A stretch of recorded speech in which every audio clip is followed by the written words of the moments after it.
Alors, ok, Bezrat Hashem. Une question qu'on va poser pour commencer. Shabbat, on a une soufgania et on veut la chauffer sur la plata. On a des soufganiotes. Bon, le chora, c'est sec. Il y a un peu d'huile, mais c'est sec, c'est considéré comme sec. C'est pas considéré comme quelque chose de. C'est pas une soupe. Maintenant, qu'est-ce qui va se passer si on regarde qu'à l'intérieur, tu sais, ils prennent une zrika comme ça, une espèce de seringue, et ils mettent de la confiture à l'intérieur, au milieu. Et donc à l'intérieur, si tu regardes à l'intérieur, ça va être bouillant, ça va être assez chaud. Attends, à l'intérieur, une quantité de confiture qui va pas être mélangée à la pâte. C'est minime par rapport à la pâte. Même si elle est pas minime. Et c'est pas le plus important. Tu veux dire minoritaire, tu veux dire. C'est même pas le plus important. Est-ce qu'on a le droit de faire chauffer des soufganiotes sur la plaque chauffante Shabbat, sachant qu'à l'intérieur, il y a une quantité non négligeable de confiture, même si elle est minoritaire, mais quand même, c'est pas style imbibé dans la pâte, tu vois. C'est vraiment une quantité qui est comment dire, canou, c'est-à-dire qui est regroupée comme ça, tu vois. C'est ça la question qui se pose. Alors la réponse, en fait, c'est à la Shabbat, qui nous traite, enfin, ce qui parle de Bishul Achar Bishul, Beyavesh, ou Belach. Alors, la réponse, elle est très intéressante, parce qu'en fait, ça fait une révision sur les cuissons Shabbat, et, et, et, et le Rav, lui, ramène en fait 4 séifim, 4 snifim, 4 bases, qu'en fait, il suffirait de 2. D'accord, théoriquement pour les attirer, pour permettre. On en a 4. L'une d'elles, on en a parlé à l'époque. L'une d'elles, ça s'appelle Ifshal et Tzamtzem, c'est-à-dire on peut pas réduire à néant complètement la metsiout, il y a de l'huile dedans, où il y a des jus, il y a quelque chose. C'est-à-dire, tu prends un morceau de poulet même sec, un schnitzel, disons, qui est sec, tu le mets sur la plaque, on dit, il est très chaud. Mais si tu le fais tiède, tu le prends tiède à la main, et tu le serres comme ça, tu le presses. Il va sortir quelques gouttes de jus. De la viande grasse, tu la prends de viande de bœuf, ça va sortir. Du poisson, alors bichal, ça va sortir. Oh, pourquoi? Parce que c'est imbibé dans la chair, parce que c'est, en fait, dès que tu prends un morceau, tu vois qu'il est souple, la souplesse, en fait, elle provient de l'humidité. Si c'était sablé ou très sec, alors on comprend qu'il n'y a pas d'humidité, quoi qu'il y a toujours un peu d'humidité. Mais là, vraiment, t'auras beau presser, il n'y aura rien. Mais dans tout ce qui est... Ouais, même une amande. Tu la presses. Exactement. Lui, des fruits qui sont parfois durs. Hein, tu as des bouteilles de jus de coin. Essaie de presser un coin pour voir. Mais il y a toujours un peu d'humidité. Donc ça s'appelle Ishal et Samsem. Ça veut dire, tu peux toujours trouver un peu d'humidité dans n'importe quel aliment. Pratiquement n'importe quel aliment. Donc, qu'est-ce que c'est cette notion de sec? Sec, ça veut pas dire que c'est sec à 100%. C'est sec à un certain pourcentage. Et où est la limite? Voilà. Où est la limite? Si tu veux un peu plus humide, un peu plus humide, un peu plus humide, tu arrives à un point où il y a un peu de jus, et il y a très peu de jus, après encore un peu plus de jus, etc. Où va être la limite? Donc, on résume cet argument-là, ça s'appelle Yves Charles On ne peut pas vraiment définir une limite, donc il faut qu'on fixe une limite. La limite, ça va être le rove. Bon. Deuxième argument, que dans toute la Torah Kula, Akol Olech Achar Rov. Dans beaucoup de choses, alors de Kashrut, il y a Batel Berov, il y a beaucoup de choses, on verra sur le rove. Même parfois quand il y a une marloquette. Bon. Par exemple, si tu prends... il y a quand même quelques exceptions, ça. Bon. Tout n'est pas Batel Berov. Oh, tu as beaucoup de choses qui sont Batel Berov, ou alors qui sont une Chazaka sur le rove. Par exemple, la plupart des fruits, les arbres fruitiers, ils ont plus que 3-4 ans. Ils ont plus que 4 ans la plupart. Tu prends de l'huile d'olive.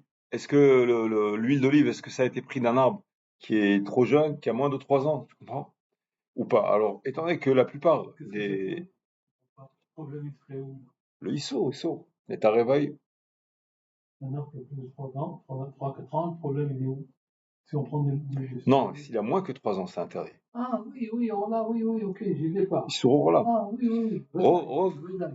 La majorité des arbres, par exemple les oliviers, ils sont pas là, la majorité.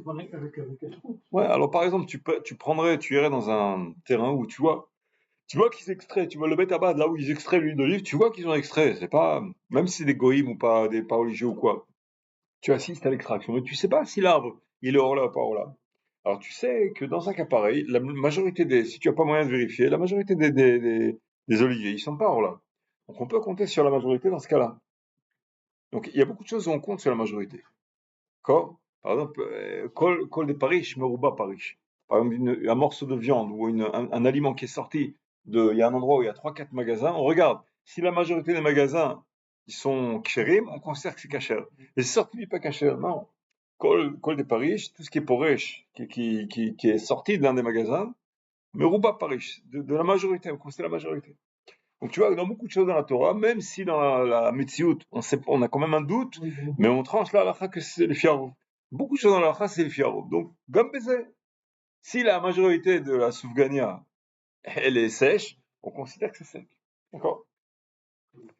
Troisième argument, hein, c'est ce qu'on appelle le psychriché avec la kavana, c'est-à-dire l'essentiel. Tu as par exemple un poisson marocain, un harimi tripolitain ou quoi, ce qu'ils aiment chacun. Poisson harif qui a beaucoup de sauce. Il y en a, ils aiment la sauce, ils font tremper le pain dans la sauce. Un poisson sec, c'est pas pareil qu'un poisson avec de la sauce piquante. Oui, mais quand même, il y a de la sauce. Tu prends un poisson. C'est pas la majorité. Non, mais si tu prends un poisson qui vient d'un repas, d'une recette de cuisine où il y a une bonne sauce piquante, c'est pas pareil que si tu prends le poisson sans sa sauce bichal. Séché, tu comprends? C'est pas pareil. La sauce, elle rajoute au poisson. Elle laisse le poisson imbiber de sa sauce. Tu le manges avec un peu de sauce dans la cuillère. Même si tu vas pas manger de la sauce toute seule. Tu vas manger le poisson avec la sauce, accompagné, d'accord? Ça, Tosef, c'est en plus. Mais, donc c'est pas l'essentiel du repas, mais quand même, ça accompagne. Il y a le tiers, tu vois, il faut pas que ce soit la majorité. C'est la minorité, mais dans le sens où, non seulement c'est minoritaire, la sauce, mais en plus, mon intention, c'est sur l'essentiel qui va être le poisson. D'accord? Ça, c'est le troisième argument. C'est-à-dire que la personne, elle fixe son attention sur l'essentiel qui va être la souffle elle-même, et non pas la confiture. Tu prends pas maintenant, avec la petite cuillère, tu vas manger de la confiture. Qui c'est qui mange comme ça de la confiture? Il faut que ce soit accompagné avec quelque chose, sinon c'est dégoûtant, c'est trop sucré. Alors donc, l'essentiel dans la sougania, ça va être le yavesh, donc c'est considéré comme yavesh. Troisième argument. Quatrième argument, metztamek veralo.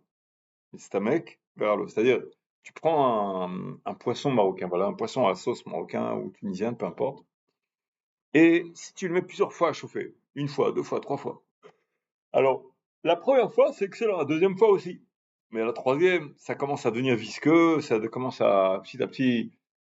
Alors, le fond de la casserole, parfois, c'est un peu brûlé. Il y en a qui aiment, il y en a qui aiment pas. Il y en a qui adorent ça, il y en a qui aiment plus que tu connais ça. Parfois, il y a des plats, quand c'est un peu brûlé, c'est encore mieux. Mais il y en a, ils peuvent pas supporter ça.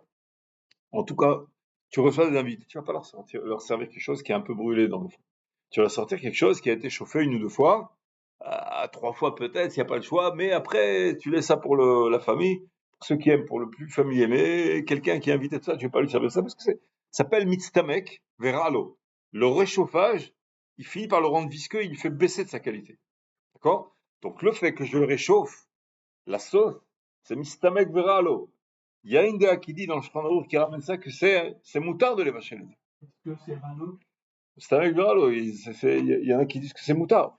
Donc si tu rajoutes le rov, ifshal et tzemtzem, et l'essentiel qui va être le yavesh, et mistamek veralo, les quatre ensemble, bichal akol moutar. Donc avec ces quatre séifim là, la soufgania, bichal moutar, les gars, tu peux la réchauffer sur la plaza, bécheket. D'accord? C'est bien comme rétrospective. D'accord? Et maintenant, nafkamina de ces quatre séifim, puisqu'on n'a besoin que deux en fait, c'est que si la personne elle aurait l'intention de manger d'afka la sauce du poisson marocain, par exemple. Lui, au contraire, il aime la sauce. Bon, ça peut arriver. Quelqu'un, il aime la sauce. Et il veut chauffer le poisson pour la sauce.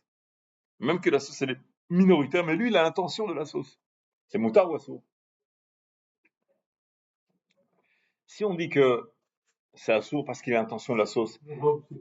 mais juste, ouais, l'Europe, c'est le poisson. Alors tu as trois autres sniffing.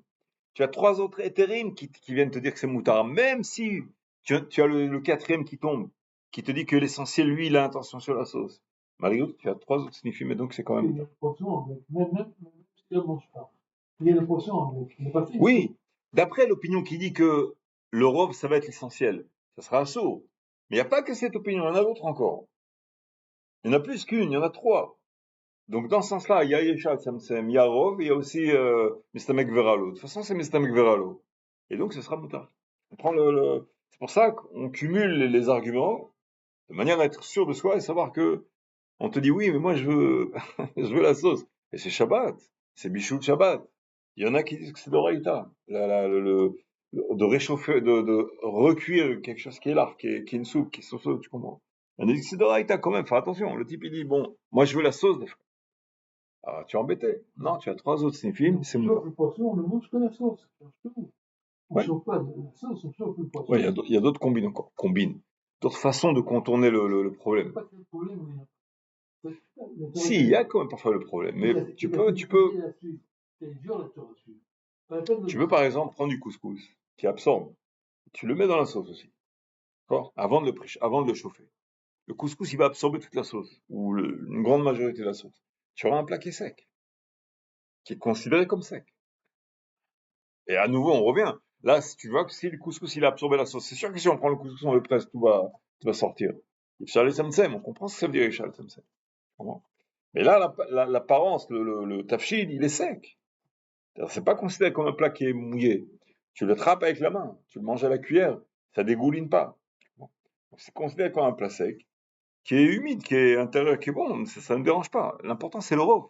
Si c'est le rov sec, attention, il y a une quantité de couscous aussi. Ça compte dans tout le compte. Si ça tient dans la cuillère et que ça dégouline pas, etc., c'est parce que c'est bien prouvé que c'est sec. Parce que si tu mets un petit peu de couscous dans plein de sauce, c'est comme du vermicelle. Une soupe de vermicelle, c'est rien. Donc le rov, ça va être de la soupe, ce sera la soupe. D'accord? Est-ce qu'on a le droit de mettre des shkedemarak? Comment on appelle ça en français, shkedemarak? Pas le vermicelle, des croutons. Ouais, des croutons de pain, mais il y a des croutons de sortes de pain. Pas seulement de pain, aussi des croutons qui sont faits jaunes comme ça.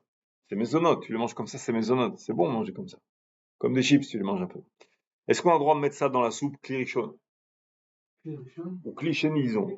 Dans l'assiette, ce sera klicheni. Oui, ça a été cuit, ça a été cuit. Tu peux les mettre dans l'assiette, de toute façon, l'assiette sera klicheni. D'accord? Donc, il n'y a pas de problème. De ce côté-là, il n'y a aucun problème. Et si tu mets dans klirichon, après, ça devient comme du vermicelle. Ça perd son croustillant. Ça n'a pas de goût. D'ailleurs, après, si tu veux finir l'assiette de ton fils, de ton petit-fils ou quoi, tu manges, c'est comme du vermicelle, ça croustille pas. Faut, faut se porter volontaire pour finir l'assiette. Ok. Donc on a dit pour ce gouvernement, on dit.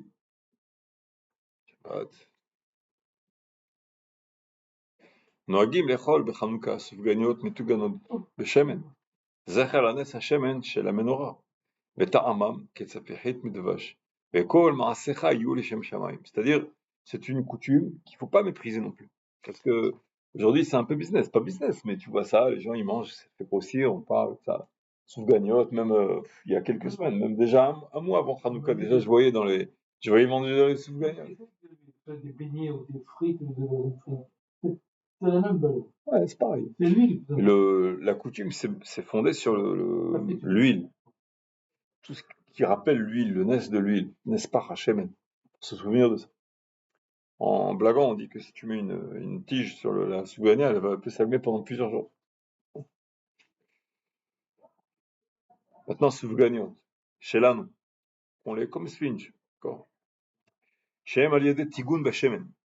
Afilu kava seuda alehem, bonsoir. אינו מברך המוציא ברכת המזון, אלא בורא מיני מזונות ועל המחיה. Vous avez dormi? Oui. Quoi t'as ça? Parce que dans l'hôpital, ça tombe. Alors, Ah, laisse-le tranquille. À peine arrivé.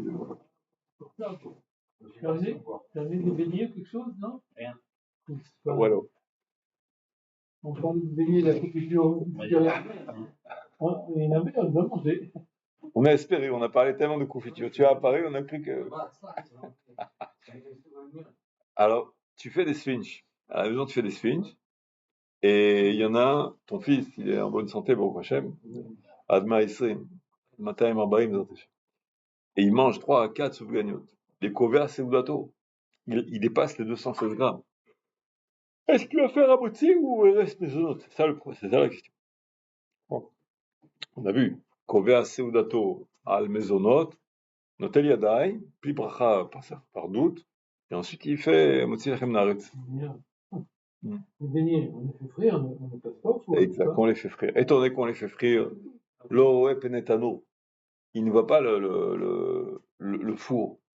C'est-à-dire, il n'y a pas, en hébreu on appelle ça en alav torat lechem. En torat lechem. C'est-à-dire quoi torat lechem? Il n'a pas vu le four. C'est une pâte, non seulement qu'elle a été faite pour être frite, mais en plus, elle ne connaît pas le four, elle n'a pas vu le four. Quoi.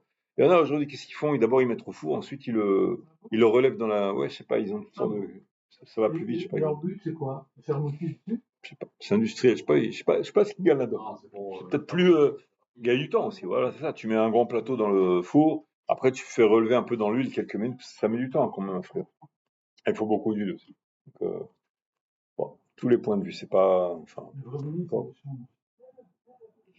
Donc, étant donné qu'il n'y a pas de forme conventionnelle habituelle du pain, même que tu manges 200-300 grammes, dangereux de faire ça pour la santé, mais même que tu fais à la miria, et bon, c'est-à-dire, brum nemzonot à la miria avec la terre. 300 grammes? Quand?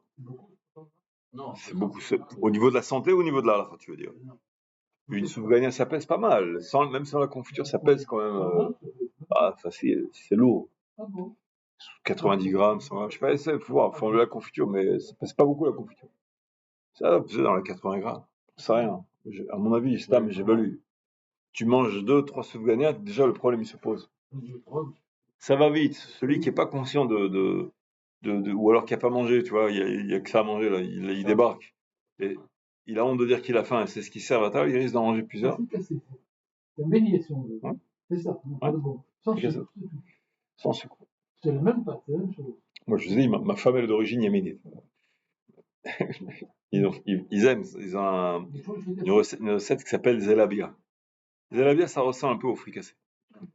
Ils mangent ça avec du sucré aussi. C'est pas sucré ça? Ça ressemble un peu au fricassé, au sphinx. Ah bon? Alors moi, au début, il y a peut-être presque 30 ans, ils servaient plein de sucré. Moi, je me lasse du sucré, je préfère le salé. À un moment donné, j'ai pris un zelabia ou deux, j'ai coupé, j'ai mis de larissa dedans, un peu de thon, de l'œuf, ils m'ont regardé comme si j'étais un martien, tu vois. Ah, tu disais que je fais ça? Ah, c'est. Personne n'est parfait, tu veux me dire. Alors, ils ont vu ça, ils ont cru que j'étais devenu fou, tu vois. Presque, je voyais le regard de côté comme ça. À la fin, j'ai fini par en convaincre un ou deux à goûter, et depuis, ils ont dit, waouh, ils ont compris ce que c'est le fricassé, tu vois. C'était délicieux, hein, c'est zématé. Bon, c'est pas tout à fait le même goût, mais ça ressemble énormément. C'est le même principe. Bon, la pâte est légèrement différente, quoi, mais c'est le même principe. C'est frit à l'huile, tout ça, patati patata, la même chose. Tartare, c'est pareil. Et c'est lassant, le sucré. Comment tu peux manger du sucré? Moi, personnellement, je trouve que c'est lassant. Mais fricassé, il faut savoir s'arrêter.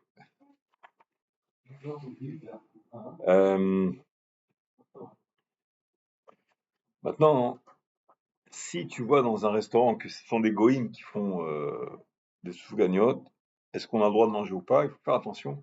Ça suffira que le goï il allume le feu, pas comme d'habitude qu'on dit quand il y a un plat. Nous, d'après Shulchan Arour, quand il y a un plat qui est cuit, nous, d'après Shulchan Arour, on veut que le Shulchan Arour, lui, il exige que non seulement le juif il allume le feu du gaz, mais en plus qu'il fasse la majorité de la cuisson, soit lui qui le fasse, qui relève, qui mélange, etc. Une fois que c'est cuit, raoui achila, que c'est mangeable, disons, c'est bon. Même après, si le goy il cuit, c'est pas grave. C'est ce qu'ils font d'ailleurs, souvent. Enfin, souvent. J'ai vu à Bnei Brak, j'ai vu comme ça, tu vois, parfois un Thaïlandais ou quoi qui sert de la viande, il prend du shawarma comme ça, il prend la viande, et il la met un peu à cuire. Et tu dis, mais c'est un Thaïlandais. Mais en fait, la viande qui relève sur le feu, elle est déjà cuite pratiquement.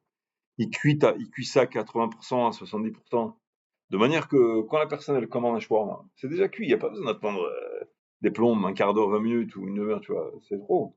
T'attends quelques minutes, 5 minutes, 3 minutes, et c'est déjà prêt. Donc il fait le maquet patiche, il finit le truc comme ça, c'est chaud, et si c'est déjà trop cuit que tu le réchauffes, après c'est trop cuit. Bon. Donc quand tu as le gars qui fait ça, il n'y a pas de problème. c'est déjà mangeable, c'est déjà cuit. Alors pour la soufgania, si le juif il met le feu, ça suffit.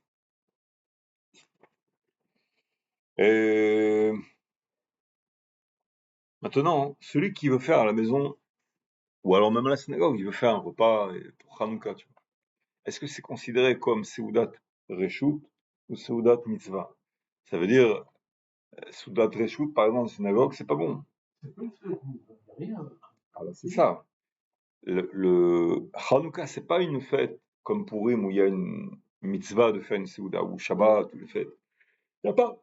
C'est une fête où l'essentiel de la fête, c'est sur l'huile, c'est le spirituel. Oregano, c'est ses goulottes, tu comprends? Et on regarde plus le or, la lumière, etc. On comprend que le spirituel que le matériel où il y a eu la grande Yeshua, le grand sauvetage, la guerre, Maatim Neged Rabim, ça, Giborim, etc. C'est malien quand même. Mais bien sûr. Attention, la guerre, elle était aussi très dure. Les Grecs, c'était farouche. Le roi Talma, il voulait éliminer la Torah. Par des moyens, comment? C'est impossible, je comprends pas. Parce que Torah veut nous montrer un grand nez. Ils étaient une poignée d'hommes, ils ont battu une armée. Ça rentre pas dans la tête, tu comprends? C'est parce que l'essentiel, c'est de pas, comment ça s'appelle, même l'huile qui a été découverte, il y a certaines huiles qui auraient pu être utilisées, mais pas à Meouda. On prend l'huile qui a été trouvée dans Par Hashemen, c'est de l'huile qui était Meouda, qui était vraiment Meouda. C'est serré. Oui, scellée. C'est-à-dire qu'il y a une escalade quand on laisse l'asservissement, l'intrusion des cultures étrangères à l'intérieur, on n'arrive plus à faire la limite. Quand on se sert du Kodesh pour le rendre Chol, on mélange les deux, on fait comme un amalgame comme ça entre le Kodesh et Chol, finalement le Kodesh finit par s'éteindre. Il devient... Bon. Oui. Tu vas par exemple, tu verras sur certains gens qui sont parfois un petit peu, comment dirais-je, ballottés comme ça entre deux chaises. Et tu verras que chez eux, ils feront toutes sortes d'amalgames, toutes sortes de paraboles, ça, mais ils vont beaucoup paraboler sur la Torah, mais dans des sujets qui sont profanes, avec une blague ou avec quelque chose, tu vois. Ils auront pas ils vont parfois un peu manquer de crainte, de dire, ah, comme ça, de mélanger le code et le chol. Moi, même mon travail, je me rappelle, j'avais un directeur, il utilisait beaucoup d'expressions, hein, il était religieux. Et même aujourd'hui, j'ai encore dans la direction des religieux. Et j'ai remarqué, mais savez, et, je sais pas, et j'ai remarqué que même dans leur discours, ils prennent des psukim et tout ça, et comme ils sont religieux, ils aiment bien mettre des psukim, mais pour des sujets qui sont très profanes. Parfois ils ramènent, parfois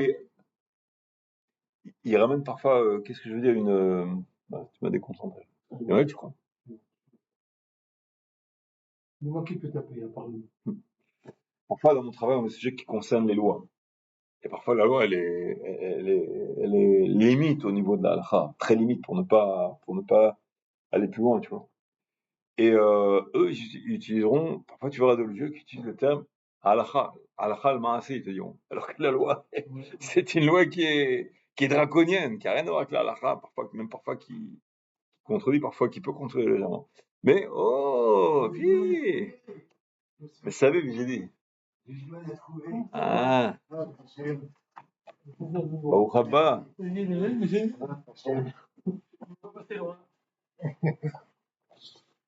Ça va?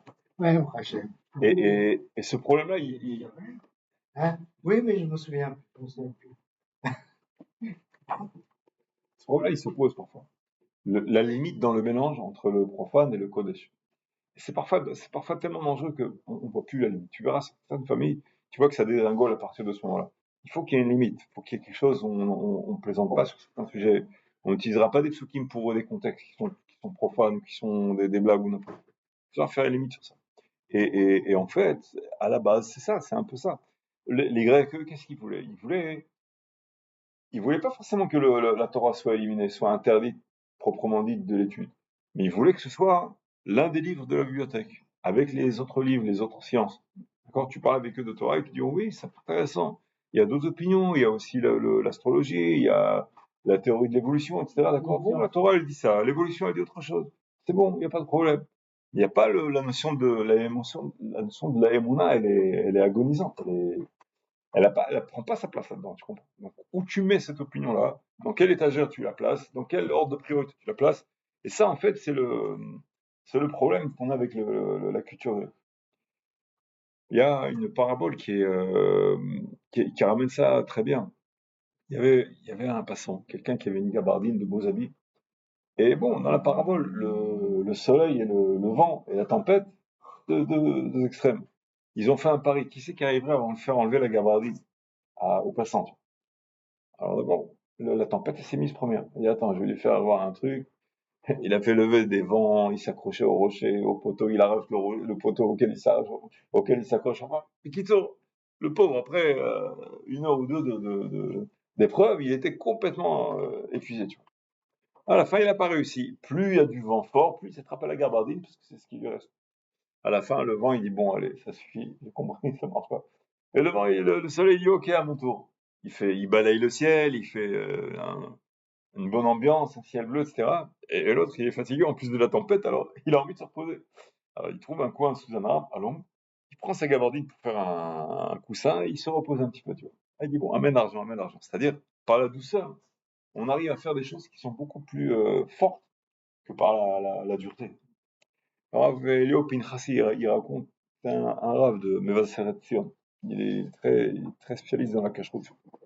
Il parle un peu de Trinour comme ça, il dit qu'il connaissait quelques familles, l'une famille qu'il connaissait très personnellement, où la mère, elle était très sévère avec les enfants. Elle laissait pas ses enfants sortir, ses filles encore moins. Mes filles, elles sortent jamais de la maison, avec le cadenas, etc. Enfin, elle laissait pas, pour pas qu'ils dégringolent, qu'ils partent en cacahuète. Et lui, il regarde ça de côté, bon, il essaie de dire à la femme que ça marchait pas, mais ça, elle voulait rien entendre. Et finalement, tous ces enfants, ils sont partis, ils ont dégringolé spirituellement. Et une autre famille, c'était tout sauf un enfant. Cette méthode-là, de nos jours, surtout dans notre génération, ça marche pas du tout. Au contraire, ça obtient le résultat souvent qui est inverse.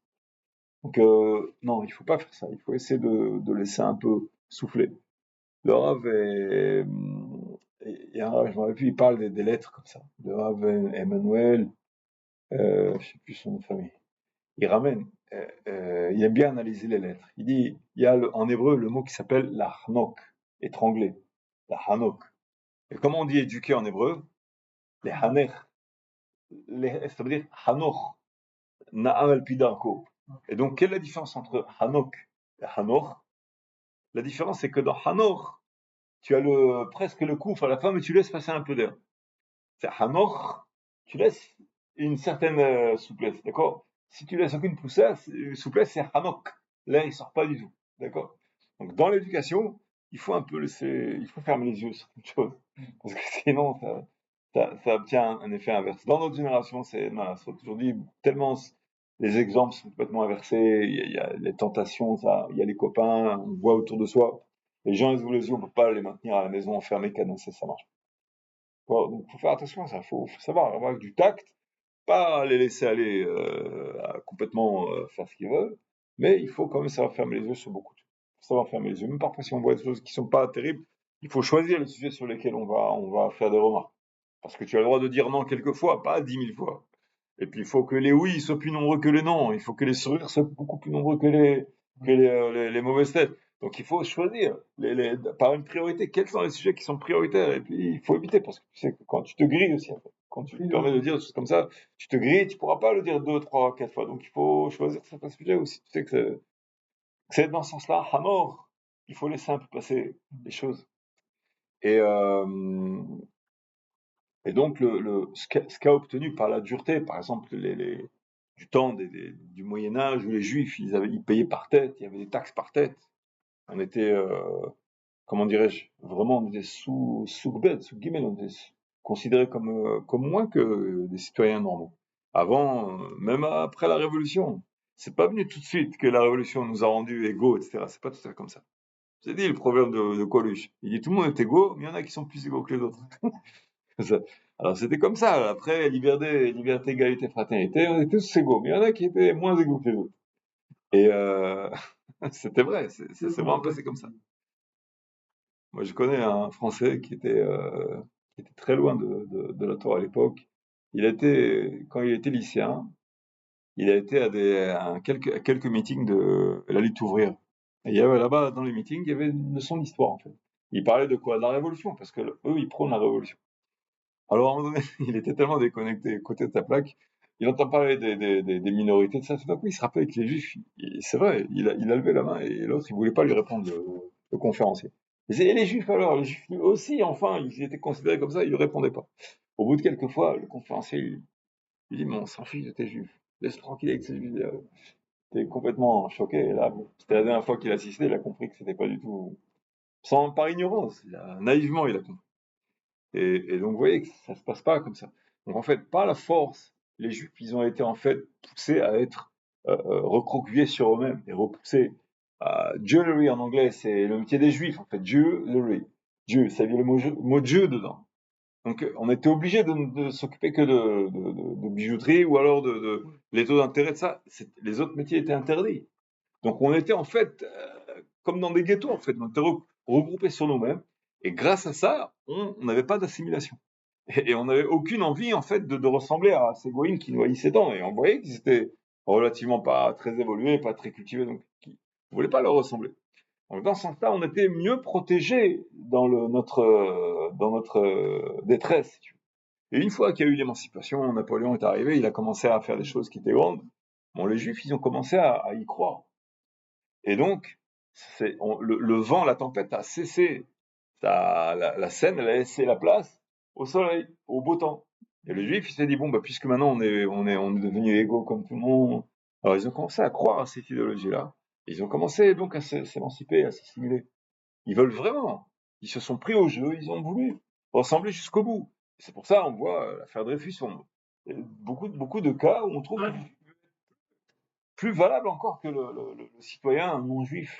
Il veut, pourquoi? Parce qu'il est toujours suspecté quelque chose, mis de côté quelque part. Mais il y croit à cela. Il croit à toute cette idéologie un peu wokiste, où tout le monde est égaux, ça. Il veut y croire en fait, et il tourne dans le panneau. Et en fait, c'est là que ça démarre. Donc la limite entre le profane et le Kodesh, quand elle est un peu estompée par toutes sortes d'idéologies qui s'immiscent, c'est un peu parfois le début de la fin. C'est le déclin pour Am Israël. Ça peut être très dangereux. Et donc c'est pour ça que ici il y a la victoire de Hanouka, ou la lumière. Dans la Chassidut, c'est écrit quand tu veux faire dégager de l'obscurité, comment on fait dégager de l'obscurité? Avec un balai, tout ça, faut amener beaucoup de lumière. Tu as un bol ou un récipient qui est sale, avec de la poussière ou du sable, quoi. Tu prends avec les doigts, tu commences à enlever du sable qui est un peu humide comme ça. Alors la main, elle se prend avec le sable. La main qui va nettoyer, elle va être sale elle aussi. Donc tu vas avoir du mal à nettoyer. Mais si tu prends un jet d'eau avec une bonne puissance, en un instant, tout va être bien nettoyé. Donc l'abondance de ce qui va faire place à la place de l'obscurité, c'est beaucoup plus efficace que de gratouiller, de gratter comme ça. Donc c'est ça Hanouka, c'est le fait de donner une forte puissance sur la lumière. La spiritualité, il faut que ce soit fort, il faut remplir. C'est écrit chez Yosef. Va borek, un beau maim, ils l'ont jeté dans le trou. Rachid ramène la Gemara qui dit va borek, un beau maim. Pourquoi la Torah elle dit un beau maim? Elle a dit que le trou il est vide. Et la Torah elle rajoute un beau maim. S'il est vide, on sait qu'il n'y a pas d'eau. Bah, la Gemara elle ramène. Rachid me ramène cette Torah. Un beau maim. C'est-à-dire que quand il y a un vide, il y a le vacuum, ce qu'on appelle. Le vide n'existe pas. Il faut que, par la pression, il faut qu'il y ait autre chose qui rentre à la place. Donc, quand il y a le vide, forcément, il y a autre chose qui rentre. Le Chobot Alevot, dans Shara Betachon. Au tout début, les premières lignes, Shara Betachon, il explique ce que c'est le Betachon Ba'Hashem, quand on s'appuie sur Hachem. Et il explique que, en fait, dans la psychologie du juif surtout, que, on a besoin de se reposer sur quelque chose. Il y a une personne, elle a beaucoup de charme, elle se repose sur son charme. Il y a une personne, elle a beaucoup de diplômes, ou elle aurait pistonné, d'une famille je sais pas, hyper pistonné, proche de Macron, je sais pas qui, tu vois. Donc il compte sur ça, il a des tapis rouges dans beaucoup d'endroits, Sciences Po, tout ça, il sait qu'il a une carrière devant lui. Il y a des gens, ils ont beaucoup d'argent, il y a des gens, ils ont beaucoup de savoir, ils sont très talentueux dans certains domaines. Et ils comptent sur ça, ils savent qu'ils ont un avenir en fonction de ça. Celui qui a rien de tout ça, il a ni la santé, ni le charme, ni la beauté, ni rien du tout, ni la force. Qu'est-ce qu'il va faire avec lui? Qui c'est qui va? Du moment, il faut vraiment qu'il ait beaucoup de chance. Alors, la psychologie de la personne, notamment du juif, parce que le juif, il y a quelque chose en plus, tu vois, qui est un peu différent c'est qu'il y a la tendance à être botéar, à être ma'amin, parce qu'on était, nos âmes étaient sur Har Sinaï. Donc on a été moulus, nos âmes étaient moulues sur le moule, au feu de Har Sinaï. Botéar, c'est la croyance. Donc, comment? Botéar. Botéar, c'est compter sur, s'appuyer sur. Bon. Et donc, le Chovat Elavot, il dit que l'âme, on a besoin de s'appuyer sur quelque chose. Et si on ne s'appuie pas sur Hachem, forcément on va s'appuyer sur autre chose. Zulato, Zulat, c'est-à-dire autre chose qu'Hachem.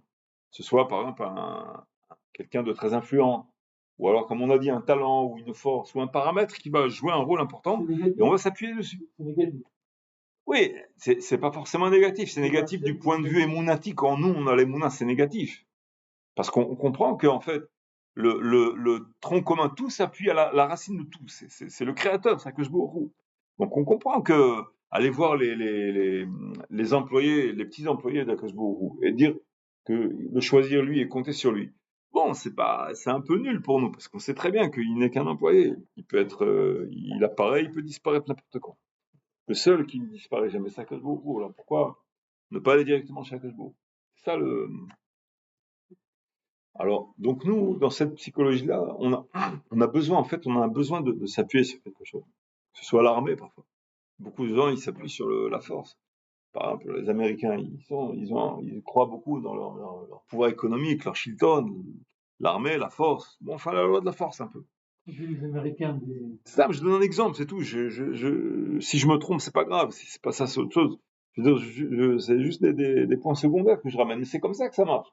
Et donc, le Ravat Elavot, il dit que quand une personne, elle n'a pas développé en elle la faculté de s'appuyer sur Akadosh Baruch Hu, de comprendre que Baruch Hu, il gère, il a une gérance qui est absolue dans tout, même quand, malgré les apparences du contraire, parfois, même souvent, à ce moment-là, forcément, elle va s'appuyer sur autre chose. Donc, en fait, la question, c'est pas est-ce qu'on va s'appuyer sur Akadosh Baruch Hu ou sur rien d'autre, mais la question, c'est sur quoi on va s'appuyer. Forcément, une personne, elle a un besoin profond de s'appuyer, que ce soit sur sa force, sur son argent, sur sa famille, sur ses pistons, sur ses voisins, sur n'importe quoi, ou sur soi-même, mais il faut qu'elle s'appuie sur quelque chose. Si le matin elle se lève et dit comment je vais manger, comment je vais respirer, chaque chose, est-ce que je vais continuer à vivre dans 2 heures, s'il compte sur rien, il est cuit d'avance. On a toujours une impression que bon, ok, si je suis vivant, ça va, bon, Hachem, je vais continuer à être vivant. Personne ne se dit, bon, tout de suite, ça y est, chaque seconde, il va disparaître. On a une confiance en soi minimum qui est vitale et qui est salubre. Sans ça, on ne peut pas continuer. Ça illustre un peu, ça personnifie, ça concrétise un peu ça. Alors donc, Rouatalot, il ramène que, en fait, il faut choisir sur quoi on va s'appuyer. Parce que si on oublie de s'appuyer sur Hachem, forcément, on va s'appuyer sur autre chose. On va s'asservir à autre chose. On va être asservi à autre chose. Parfois, c'est une idéologie. C'est de ça qu'on a introduit ça tout à l'heure. Que certains juifs qui ont appris et qui ont goûté et qui ont, comment dirais-je, choisi, élu dans leur cœur une certaine idéologie qui est humaine, ou alors toutes sortes de philosophies qui sont proposées par le monde, elle va la mettre dans un ordre de priorité à l'intérieur de soi, comme si c'était presque une foi. Hein. Et pourquoi? Parce qu'il faut qu'il y ait une foi entre. Ça va pas s'appeler une foi. Ça va pas être un langage religieux. Mais dans la réalité, ça va être comment dirais-je, il va se mesurer avec les éléments de la vie, les paramètres de la vie, selon la foi parfois plusieurs. Un peu l'armée, un peu l'argent et un peu le talent. Ça peut être plusieurs choses, d'accord? Mais nous, en Israël, on a comment dirais-je, par l'étude, par notre tradition, on s'appuie sur la racine de tout ça. Et on croit fermement que c'est la racine, c'est Akadosh Baruch Hu, le créateur de tout qui lui, il ramène. On voit même dans la nature, on peut trouver ça. Mi Bessari Heze Eloa. Le Rav Zamir Cohen, il a son livre là, le Mahapar, le 2e tome, il ramène des choses intéressantes. Il ramène qu'il y a un petit lézard qui se cache sur une feuille, et il arrive à adopter la couleur exacte de cette feuille. Et il n'adopte pas d'autres couleurs. sa faculté, elle est de s'adapter à une certaine couleur, et il est excellent dans ça, et c'est ces feuilles-là c'est son environnement, tu comprends? Et c'est comme ça qu'il se cache. Pourquoi? Parce que sinon il va te dévorer. Alors, comment ça se fait? Que beaucoup il a créé donc la flore, c'est-à-dire la plante qui va correspondre à sa faculté animale de s'adapter sur une couleur. Pourquoi? Parce qu'elle est prédateur. Donc, tu vois qu'il y a un ingénieur, entre guillemets, on va l'appeler l'ingénieur, Letzor Hanyot, qui est dominateur commun et de la création de l'iguane, de ce lézard, et de la feuille, qui est donc dans la flore, et aussi du prédateur. Donc tout ça, c'est lié. Et lui aussi va boire de l'eau, et la plante aussi, elle va boire de l'eau. Donc tu vois, tout ce cycle-là, ça a été créé par le même ingénieur, le même créateur. Tu as beaucoup d'exemples qui montrent qu'il n'y a pas que ça, il y a d'autres exemples encore. Tout est lié. Tout est lié, ouais. Tu ramènes que, par même les scientifiques, ils se rendent compte que rien n'est créé au hasard. Il y a beaucoup de scientifiques qui acceptent ça maintenant, ils comprennent qu'il y a tellement de coïncidences. Alors, ils ont fait une recherche. Le Rav Zamir Cohen, il ramène ces recherches-là. C'est très intéressant de dire. Ça renforce beaucoup les mots. Et dans le lait de la mère, de l'enfant, humain, ils ont trouvé ils ont trouvé tous les éléments qui sont très nourrissants, etc., qu'il n'y a pas comme le lait de la mère, etc. Mais ils ont trouvé que 21% des composants du lait, il sert à rien, en fait. C'est pas quelque chose qui est digeste, c'est éjecté par le corps, c'est tout de suite non assimilé, etc. Et ils comprenaient pas pourquoi, jusqu'à ce qu'ils ont trouvé, en fait, qu'à l'intérieur, il y avait un microbe, un bon microbe, qui permet aux gosses d'être immunisés. Immunisés aussi sur les infections qu'il y aura sur le sein quand il va ouvrir la bouche, ce qui est à l'extérieur de ça. Et donc, il va être immunisé grâce à ça. Et donc, le rôle de ces 21% qui sont inutiles dans la nutrition, c'est uniquement pour le protéger. C'est uniquement pour le protéger de toutes sortes de virus autour de l'environnement. Et donc, même ça, c'était pas inutile. Bon. Alors, ça veut dire que le lait de la mère, il est donc mis à jour sur les virus environnants. Tu comprends? Donc, qui c'est qui va créer cela, mettre à jour? C'est comme dans les antivirus de l'informatique. Pour que quelqu'un puisse produire un antivirus, il faut qu'il connaisse les virus.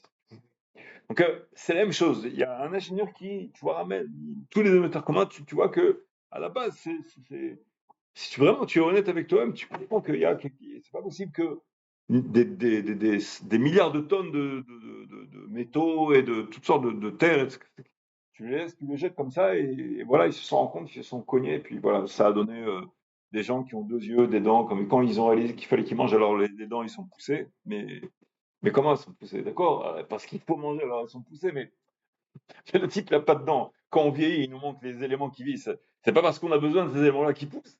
C'est pas comme ça. Au contraire, quand on se dirige vers la vie, voilà, ça, c'est Keder Haolam. Donc, c'est pas un besoin qui automatiquement engendre la création d'un membre qui nous manque. Non, pas du tout comme ça. C'est pas du tout évident. La preuve, beaucoup de gens, il leur manque un membre. Dieu présent. Et ça se complète pas comme ça. Donc, il y a quelqu'un qui vit avec quelque chose de fort, qui vient, qui renfloue le manque. Donc, par la méditation, quand on se recueille sur tout ça, on arrive à la conclusion qu'il y a El Echad.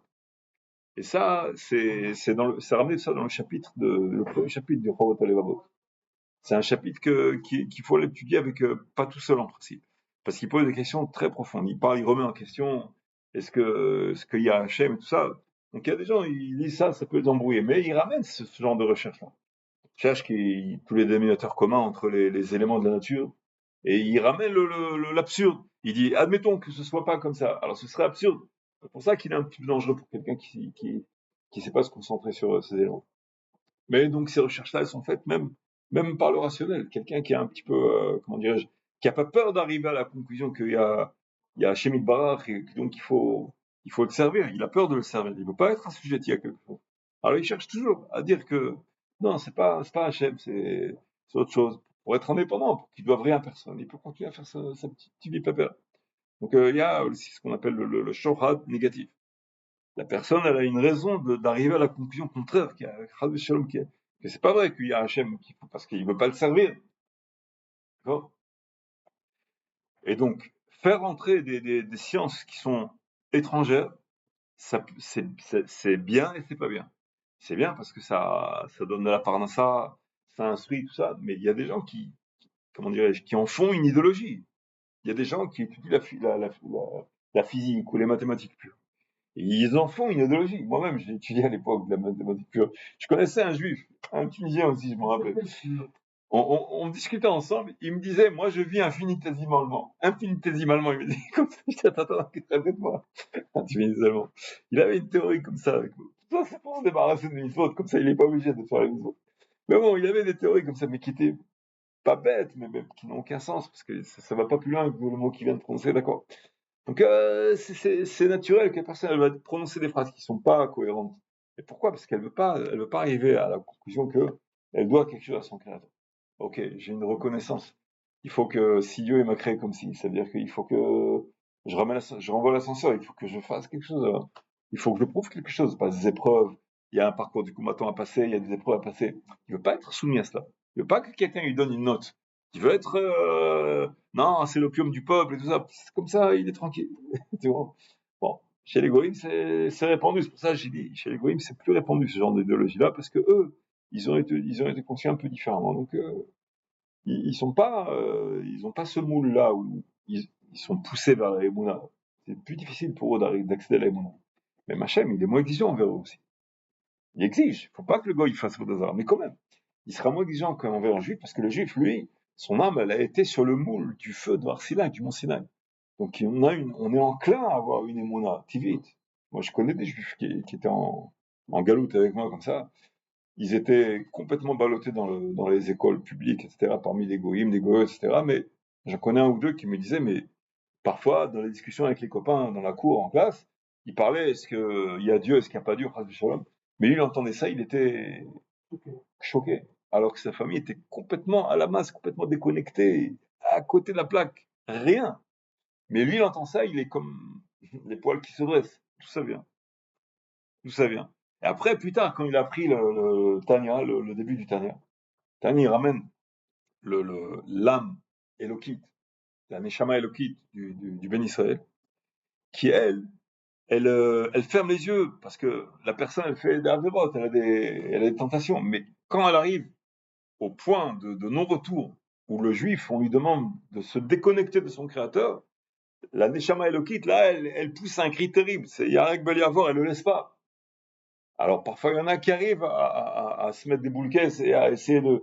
Mais c'est très dur pour un juif. Et lui, il me raconte, Pshutoke Mashmao, il a appris le Tanya 40 ans après ce qu'il me raconte là, ce qui passait naïvement, il savait pas pourquoi ça lui arrivait. Il entendait les copains dire des choses où éventuellement que Hadou Shalom Dieu n'existe pas, il était comme ça.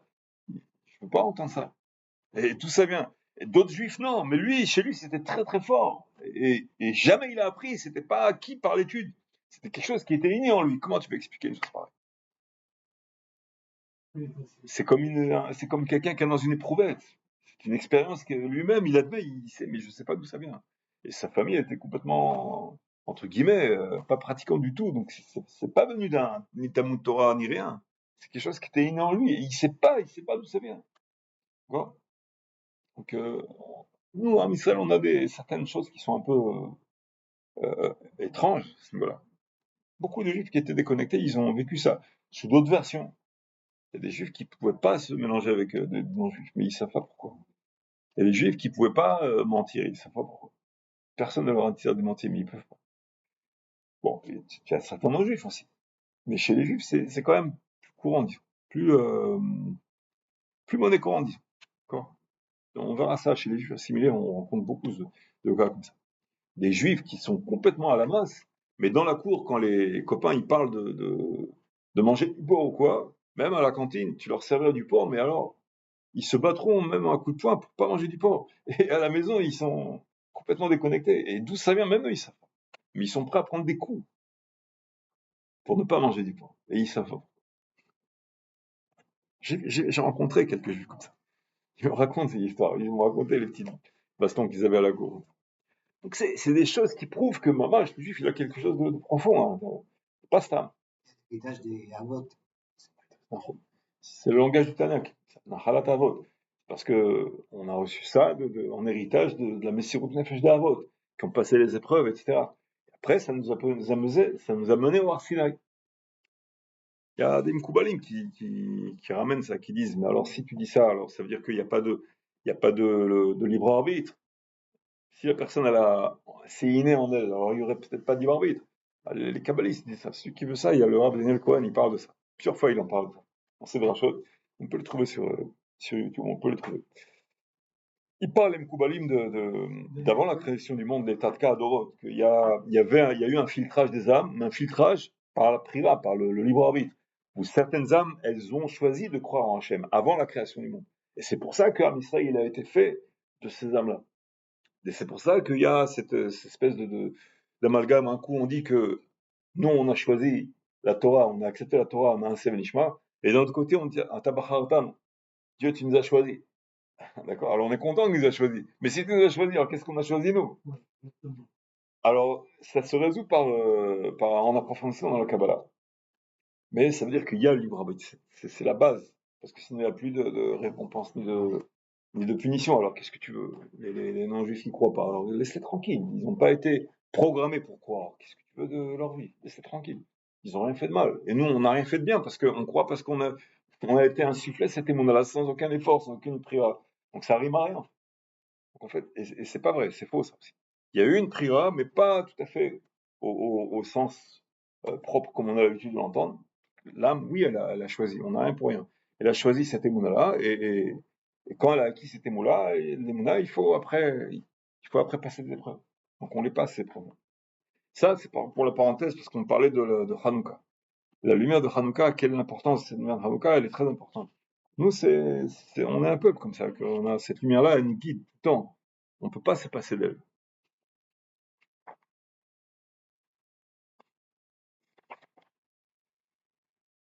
Et donc celui qui est dans des messibotes où ils ramènent de la bonne nourriture, des sphinges et des compétitions qui sait qui fait le meilleur souvenir comme ça. Matov Manaï, Bimkom chez Enish, Ish. Si personne ne dit vrai Torah ou quoi, essaie de dire même une halakha, deux halakhot, trois halakhot. Pourquoi? Parce que c'est Soudat Reshut, c'est pas Soudat Mitzvah. Surtout s'ils font ça dans une synagogue. Ou dans une synagogue, en principe, il ne faut pas Soudat Reshut. Il faut Soudat Brit Mila ou Soudat Shlichit, parce que les gens, ils se rencontrent, ils lisent des vrais Torah Soudat Shlichit, donc et tirou, ils ont autorisé. Même Khalim qui sont parfois marmérim dans ça. Soudat Shlichit, c'est moutard. Les gens, ils viennent parfois de loin, quand tu es star, ils marchent parfois très longtemps. Ils n'ont pas le temps d'aller retour comme ici. Tu sors de la maison, tu vas à la synagogue, tu rentres tout de suite. Et ils marchent pendant une 3/4 d'heure, une heure et demie, ils arrivent à la synagogue. Ils restent là-bas pour se Shlichit jusqu'à Arvit. Alors à ce moment-là, c'est une occasion, ils sont ensemble, on fait une petite séouda, du vrai Torah. Important du vrai Torah. Ça, c'est parfois c'est Rizou. Il est loin, il n'a pas beaucoup l'occasion de venir. Donc attrape ça et fais les livrets Torah. Donc même quand Soudat Reshut parle les livrets Torah, tu peux, comme Soudat Mitzvah, la mitzvah de la livrets Torah. Quand c'est ça le prétexte, que les gens ils vont s'asseoir autour. Okay. Alors si tu vois que c'est comme ça que se passe la synagogue, essaie de dire Amen, ou invite quelqu'un, propose quelqu'un, allez, dis livrets Torah, incite. À ce moment-là, ça prend une dimension de Soudat Mitzvah. Et, alors, dans les mitzvot de Ner Hanouka, il y a une notion qui est, disons, presque exclusive à Hanouka. C'est que toute la halachot qu'on apprend de Hanouka, c'est pratiquement que des chumrot, que des mitzvot de Chassidut. Parce que, d'après la halacha, les filles Shorat Adin, Ayavesh, halacha Yavesha, une seule bougie, avec n'importe quoi, même avec du pétrole, ou du moment que tu as mis une mèche ou quoi, et une seule, alors enlève le shamash, enlève le hidour, même pas besoin de Hanoukia, tu mets ça dans un petit verre, un truc comme ça, tu prends même une épluchure de quoi, tu mets de la margarine dedans, tu mets une tige. Il y a de ça, tu étais à quitter la mitzvah. Quoi? En fait, pourquoi on ramène des Hanoukiot en bronze, en argent, avec de l'huile d'olive, et un peu d'eau dans l'huile d'olive, et la tige qui soit en laine? Mais tout ça, c'est que Chassidut, c'est que des Chumrot, pratiquement que 90% de toutes les halachot, c'est en fait Chassidut. C'est des Chumrot. Dans toutes les halachot, on parle de Bishul, Achar Bishul, on cherche le din, on cherche l'halacha.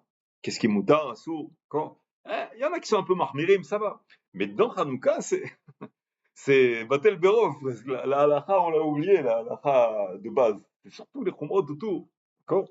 La première demi-heure, juste après Tzedakah Koravim, et tout ça. Même si tu as oublié, tu as pas eu, tu veux allumer les bougies à 2h du matin. Tu sais, d'accord. Donc il prend une épluchure d'œuf, il met de la margarine dedans, à 2h du matin, tout seul. il met ça dans son salon tranquille, il a quitté. Du moment que ça s'allume une demi-heure. D'accord? Mais non, on cherche toutes les Hidurim. Il y en a qui disent que le Rav Eliashib Zatzal, il dit qu'il faut que l'huile elle soit aussi comestible. Alors, ça veut dire que ceux qui achètent, il y a les Hanoukiot qu'on achète, où tout est prêt. Instant comme ça. Tu prends la petite cossée. Dedans, il y a de l'huile qui se verse même plus maintenant. C'est mélangé avec un peu de paraffine pour que ça soit cafou. Solide, légèrement solide. Mais à ce moment-là, c'est plus comestible. Ou alors, il y a plus, si, même si c'est comestible, il y a un peu de non comestible à l'intérieur. Donc, et tu as perdu aussi la hachana. Aussi la hachana, se salir les mains dans les. On a dit dans la Kabbalah, presque tout l'essentiel de la mitzvah Hanouka, c'est la préparation. Avec des kavanot koubalim, mais quand même la préparation, se salir les doigts, etc.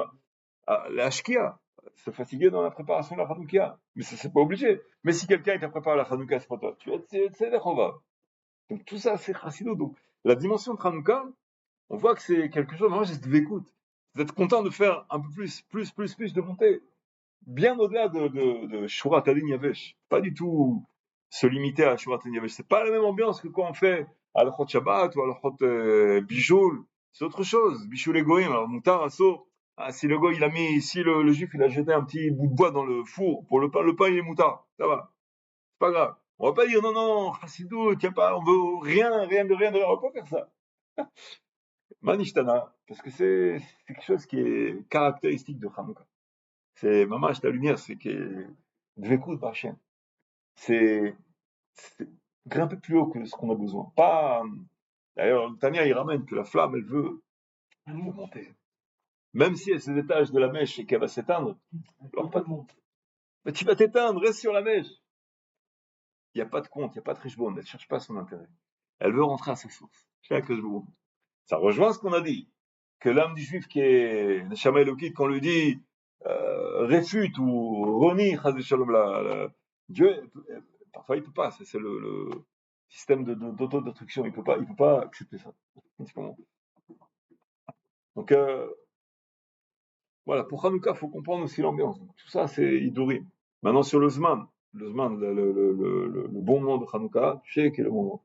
Nous les Sfaradim, on attend Tzedek Kochavim, donc c'est en hiver, c'est quelque chose comme 12-13 minutes après la Shkia, et on compte une demi-heure après. Ce temps d'une demi-heure, ce laps de temps d'une demi-heure, c'est le Zman Amoufa. D'accord? C'est le Zman Hidour. Maintenant, ce Zman-là, il est parfois plus important que des Hidurim dans la Hanoukia. C'est-à-dire, si quelqu'un il va prendre une Hanoukia plus belle ou moins belle, et par rapport au temps, le temps il est plus rachou. Le problème, c'est quand on veut réunir la famille, quand il y a quelqu'un qui travaille, ça. Bon, alors on ne veut pas qu'il y ait une séparation, on veut que l'ambiance.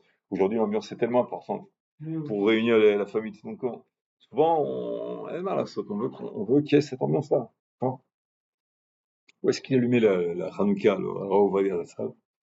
Il allumait dans son salon, dans le salon, sur la fenêtre. Montrer Shtarabim.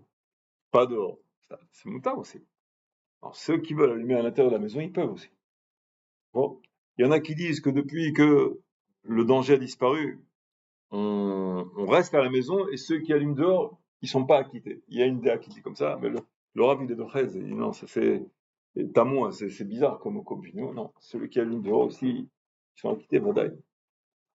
Mais pas n'importe où dehors. Il faut que dehors ce soit un Shtarabim, qui a un passage. Pas dans la chambre d'escalier ou dans un parking où il y a des voitures qui passent. C'est pas des gens qui passent, ou c'est pas Shtarabim. C'est des gens, mais avec une fréquence assez faible. Mais si, à la fenêtre, par exemple, par rapport à Reshut Arabim, en comparaison à la fenêtre, il y aurait énormément de gens qui verraient plus, c'est plus, même si c'est pas dans les Mal, Shutat Farim, Tahadasat Farim, tu le mets sur une fenêtre où ça répond pas à ces critères-là. Mais là-bas, il y aura plein de gens qui vont les voir, c'est mieux. Dans le Shikul Da'at, c'est mieux. Bon.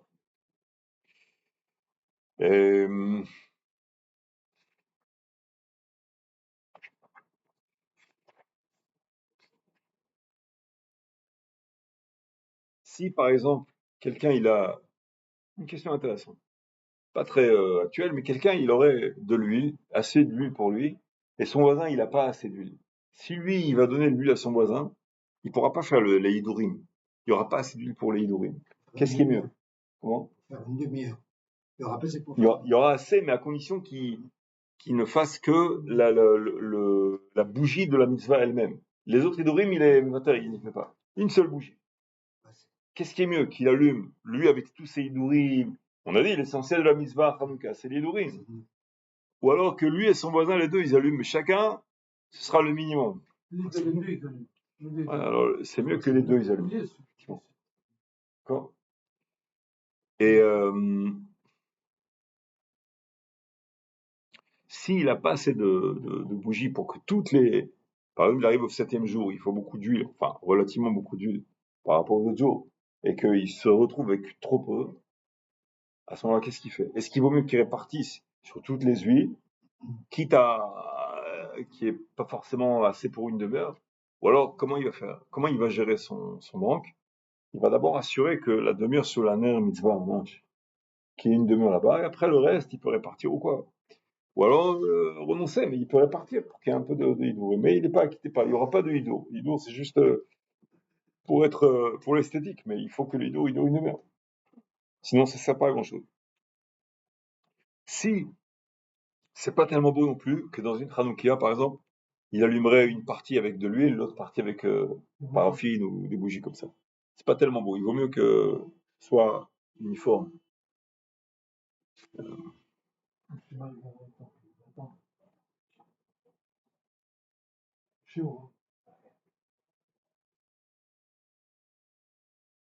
Et si il a assez d'huile, soit pour un jour avec les Hidurim, mais pour les jours suivants, il ne sait pas s'il aura de l'huile. Peut-être qu'il y en aura, mais pour l'instant, il n'a pas. Ou alors, il se réduit à uniquement allumer la bougie essentielle chaque jour, pour s'assurer qu'il aura assez. Alors, il est mieux qu'il fasse comme ça. Bon.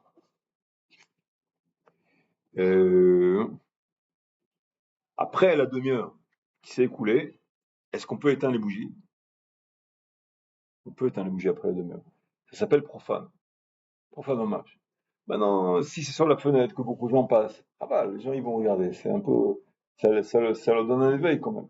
Mais au niveau de la halakha, il y a pas vraiment d'intérêt. Tu peux l'éteindre si tu veux. Tu as peur, par exemple, tu veux sortir dehors, tu peux pas laisser une chanoukia, tu as peur qu'un vent ou qu'un enfant y fasse bouger.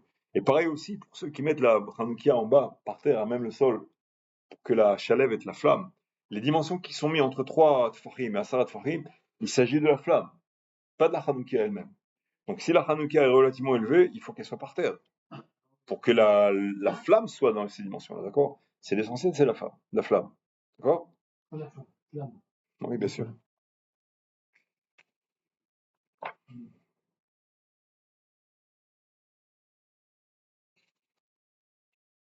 C'est le cadeau, en tout cas. Hein. Son rôle, quand même. Dire qu'on est. Maintenant, est-ce que la chanoukia, il faut la tremper au mikvé? La règle, elle dit comme ça. Les ustensiles qui touchent à la nourriture, il faut les tremper au mikvé. Okay. Mais ça suffit pas, il faut aussi que le cli, il touche la nourriture, mais à un stade où c'est mangeable déjà. Par exemple, si c'est une machine à broyer la viande, comment on appelle ça? Un traîneur. Un broyeur de viande, je sais plus comment c'est. Pas du hachis comme ça. Alors voilà, si, étant donné que la viande, elle sort de l'autre côté, mais pas dans un état mangeable encore, il faut la cuire, après il faut l'épicer, etc. Donc ce broyeur-là, il n'a pas besoin d'être cuit. Ah bon? C'est la même chose pour les machines à café, par exemple. Il y a les machines à café maintenant, ils font avec un broyeur. Tu prends le broyeur, ça a un meilleur goût, tu le broies tout de suite. Maintenant, le broyeur, une fois que le café il sort, c'est pas encore. Il y en a qui mangent le café comme ça, avec du sucre. Bon, du temps de Ravaudier raconte que c'était ça les bonbons qu'ils avaient à l'époque. Mais qui c'est qui mange comme ça? C'est mangeable. Mais la grande majorité des gens, qui c'est qui mangent comme ça? Donc, le café qui sort de l'autre côté du broyeur, il n'est pas encore dans l'état comestible, proprement dit. Donc, le broyeur, il n'est pas tourné dur. D'accord? C'est ça la règle. Donc, la bougie, la chanoukia, même si l'huile doit être comestible, attention, elle est comestible. Non, la pourcent pas aussi. Mais c'est pas fait pour être comestible. L'irotam bilva, ve'en anorishut l'ishtamesh ben. Quoique, une fois que c'est fini, après, tu peux l'ishtamesh. Après que la demi-heure est passée, c'est profane ce qui reste. D'accord? Qu'est-ce qu'on fait avec ça? Tu peux l'utiliser pour le lendemain. Bon, il faut récupérer les mèches et les brûler après ça. Après, ça, tu avec comme le ça. moulave et compagnie. Tout ce moulave. Mais c'est pas de l'huile qui est, comment dirais-je, qui est pour mitzvah, comme proprement dit pendant la demi-heure. Bon. Après, c'est fini. C'est mieux de faire un tnaï, mais même celui qui a fait pas de tnaï, c'est pas grave. Parce qu'une fois qu'il a demi-heure est passée, c'est terminé. Mais peut-être que c'est une chose.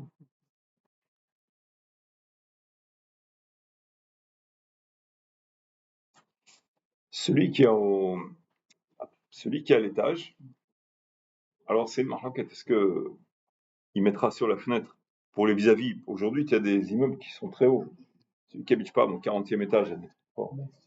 Mais en face de lui, il y a 2-3 immeubles qui sont.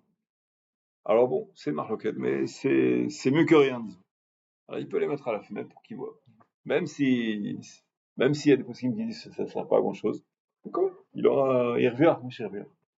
Ou alors il la met chez lui. Même le Pirsomeni, ça à l'intérieur de la maison, même pour soi-même. Famille, oui. S'il rentre à 2 heures du matin, ils n'ont pas allumé la bougie de Hanouka. Est-ce qu'il doit réveiller au moins une ou deux personnes pour qu'il y ait Pirsoumanes, au moins pour venir à Baït? Alors, Mishnah il dit que oui, mais le Rav Ovadia, il dit qu'il n'y a pas besoin. Même pour lui-même. Pirsoumanes, à l'atzman, c'est Gam Nikra Pirsoumanes. Donc si c'est 2 heures du matin, le gars ici ne va pas être content, il va faire la tête, ça. C'est pas. Puis après, il va pas aimer la mitzvah. Après, c'est pour lui un cauchemar après. Ah, ouais, comme ça, tu fais une. Alors, allume-la tout seul. Ne le réveille pas. Ça va pas rendre les mitzvot repoussantes pour lui. Et c'est mieux que celui qui est à la maison, juste, on dira, après la sortie des étoiles, qu'il allume éventuellement même pour acquitter le papa qui va venir plus tard, quoi. Oui, mais le papa qui va venir plus tard, il l'a quitté quand même. Il est acquitté par celui qui allume. Même si, oui, même s'il est absent. Ouais. Et même c'est écrit que même si le père en question, il veut avoir l'intention de ne pas être acquitté, d'abord ça sert à rien, parce qu'il sera acquitté quand même. Et c'est pas joli non plus, donc il faut pas qu'il ait cette intention-là. Maintenant, il y a une exception à la règle, c'est que le père ou n'importe, même un enfant qui est l'un des Béabaï, des membres de la famille, pour qu'il rentre dans ce critère-là où il va être acquitté, non seulement acquitté, mais en plus Baal Kocho, c'est-à-dire qu'il le veuille ou qu'il le veuille pas, il faut qu'il soit dans un endroit où il y a quand même quelques juifs. Mais si c'est un endroit où il n'y a que des non-juifs, à ce moment-là, non. Il faut qu'il allume soi-même. Ah oui, d'accord. C'est l'exception à la règle. Oui. Vous la montrez à Ibrahim. Non, parce que il y aura, là où il sera, à l'endroit où il y aura des juifs, il va voir quand même une Hanouka de quelqu'un d'autre. Il y aura un support, quelque chose. Il va voir une autre famille qui allume. Il va voir dans une synagogue où ils vont allumer entre Mincha Arabit. D'accord? Il y aura quelque chose. Mais là, il va dans un endroit où il n'y a rien. Donc à ce moment-là, il faut qu'il allume pour ça. D'accord? S'il voit des Hanoukiot qui sont étrangères à sa famille et qu'en plus ils allument chez lui à la maison, il a quitté. Ça,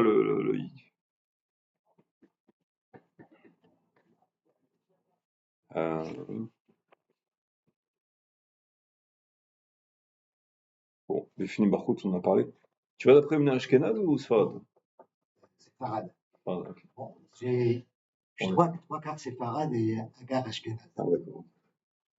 Parce que sinon, c'est différent pour les Hanoukiot. Ça,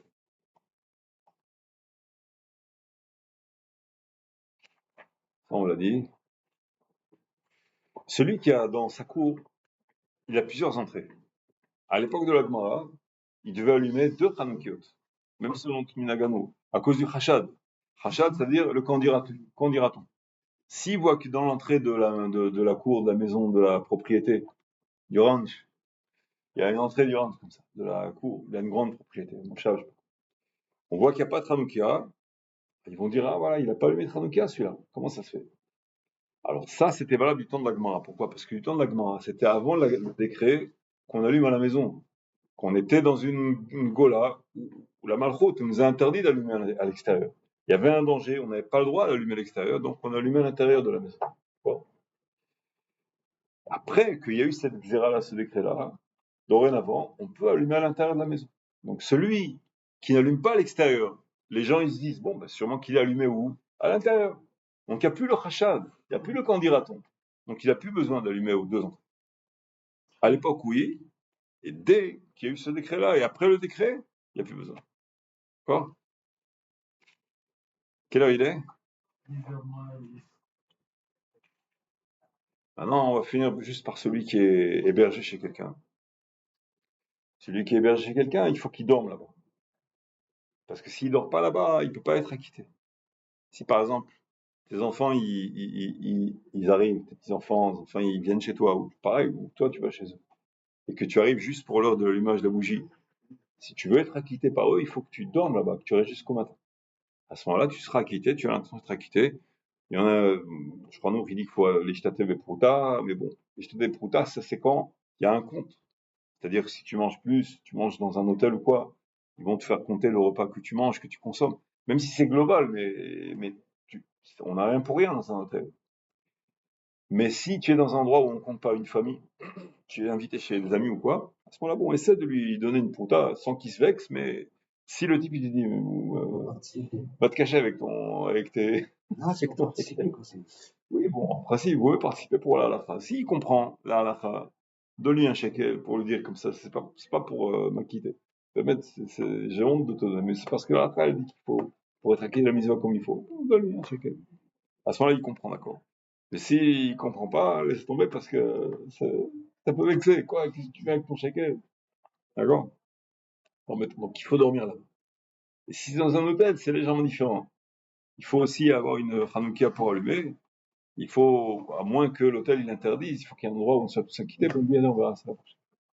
On doit, Un lobby ou quoi. Les hôtels, ils interdisent. C'est le problème aussi pour les nérotes de Shabbat. Quelqu'un, il veut allumer des nérotes à l'encontre du règlement de l'hôtel. Ça s'appelle gazlam. C'est interdit de faire ça. Et sa mitzvah, bah, les avera. Donc, c'est très problématique. Il n'a pas le droit de faire ça. Même au niveau de la halakha, il n'a pas le droit.